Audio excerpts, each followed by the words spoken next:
ഇപ്പോൾ വരുന്ന ഒരു റിപ്പോർട്ട് പ്രകാരം രണ്ട് പ്രധാന റഷ്യൻ എണ്ണ കമ്പനികൾക്കുമേൽ US പ്രസിഡന്റ് ഡൊണാൾഡ് ട്രംപ് ഉപരോധം ഏർപ്പെടുത്തിയതിനെ തുടർന്ന് ഒരു കോളിളക്കം തന്നെയാണ് ഉണ്ടായിരിക്കുന്നത്. ഈ ഉപരോധങ്ങൾ കാരണം റഷ്യൻ പ്രസിഡന്റ് പുടിൻ്റെ എണ്ണ സാമ്രാജ്യത്തിൻ്റെ മന്ദഗതിയിലുള്ള തകർച്ച ആരംഭിച്ചു എന്നാണ് ഇപ്പോൾ അമേരിക്കൻ മാധ്യമങ്ങൾ പറയുന്നത്. നമുക്കിതിൽ എത്രത്തോളം സത്യാവസ്ഥ ഉണ്ടെന്നൊന്ന് പരിശോധിക്കേണ്ടതുണ്ട്. ഈ ഉപരോധങ്ങൾ കാരണം റഷ്യയിലെ ഏറ്റവും വലിയ എണ്ണ കമ്പനിയായിട്ടുള്ള ലൂക്കോയിൽ ഒരു വലിയ പ്രഖ്യാപനം അവർ നടത്തിയിട്ടുണ്ട്.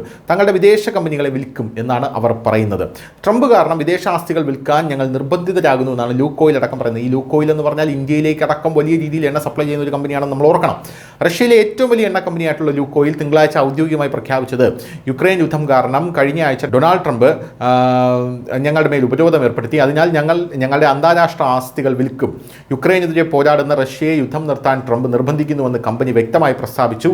അതുകൊണ്ടാണ് അവർ ഞങ്ങളുടെ കമ്പനിക്ക് മേൽ ഉപരോധം ഏർപ്പെടുത്തിയത്. അതുകൊണ്ടാണ് ഞങ്ങളുടെ ആസ്തികൾ വിൽക്കാൻ ഞങ്ങൾ നിർബന്ധിതരായത്. ഇത് പുടിന് വലിയൊരു തിരിച്ചടിയാണ്. പുടിൻ്റെ എണ്ണ സാമ്രാജ്യത്തിന് വലിയൊരു തിരിച്ചടിയാണെന്നാണ് പറയുന്നത്. കാരണം ഈ ലൂക്കോയിൽ എന്ന് പറയുന്ന കമ്പനിക്ക് 11 രാജ്യങ്ങളിൽ ഷെയറുണ്ട്, അല്ലെങ്കിൽ അവരുടെ പങ്കാളിത്തമുണ്ട് എന്നാണ് മനസ്സിലാക്കാൻ സാധിക്കുന്നത്. US ഉപരോധം ഏർപ്പെടുത്തിയതിനു ശേഷം നവംബർ 21 വരെ ഞങ്ങൾക്ക് അസംസ്കൃത എണ്ണ ഇടപാട് നടത്താൻ കഴിയും. അതിനാൽ എണ്ണ വാങ്ങുന്നതിനുള്ള കരാറുകൾ അവസാനിപ്പിക്കാൻ സാധ്യതയുള്ള വാങ്ങുന്നവരുമായി ഞങ്ങൾ ചർച്ച നടത്തുകയാണ്. ഉപരോധ കാലയളവിൽ ഞങ്ങൾ ആ കരാറുകൾ പൂർത്തിയാക്കുമെന്ന് ലൂക്കോയിൽ പറഞ്ഞു.